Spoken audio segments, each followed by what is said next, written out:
What a great crowd! This upcoming presidential election features very different candidates with very different visions of the future.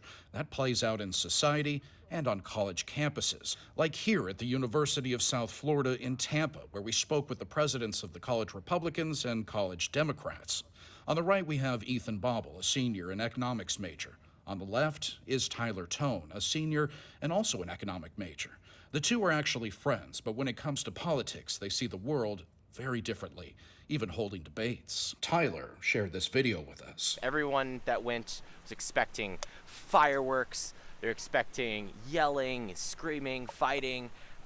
Ended up being that most people got along and most people were able to come to some understanding that the people they're talking to are human beings and they're not evil. They differ on a lot of issues: gun rights, abortion, the role of government. But one thing they do agree on is dealing with disillusionment among young voters, trying to get them fired up and involved. We really try to educate young voters. We try to introduce them to their candidates, the people who are actually on the ballot. We try to, by meeting somebody who's on the ballot, you're really able to gain an understanding of what they're going to go support in Washington, what they're going to go support in Tallahassee or in your local community. A recent poll conducted by the Institute of Politics at the Harvard Kennedy School finds waning enthusiasm among young voters as for what is expected to be a rematch between President Biden and former President Donald Trump.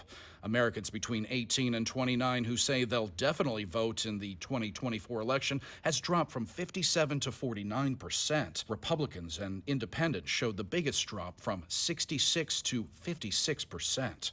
While this disillusionment expresses itself in different issues like on the gun issue, the climate change issue, and in the language they use, it probably at root has a lot to do with the way social media incentivizes and is conducive to the development of negative sentiments. Both acknowledge it can be tough to get young voters to the polls. Sometimes they just aren't interested or feel their voices aren't heard.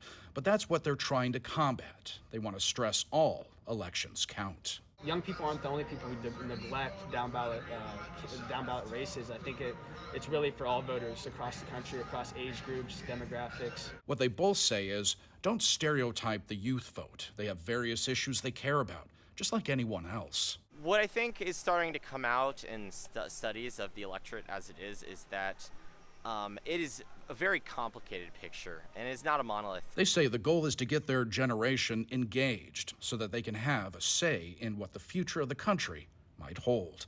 Jeff Van Sant for Spectrum News.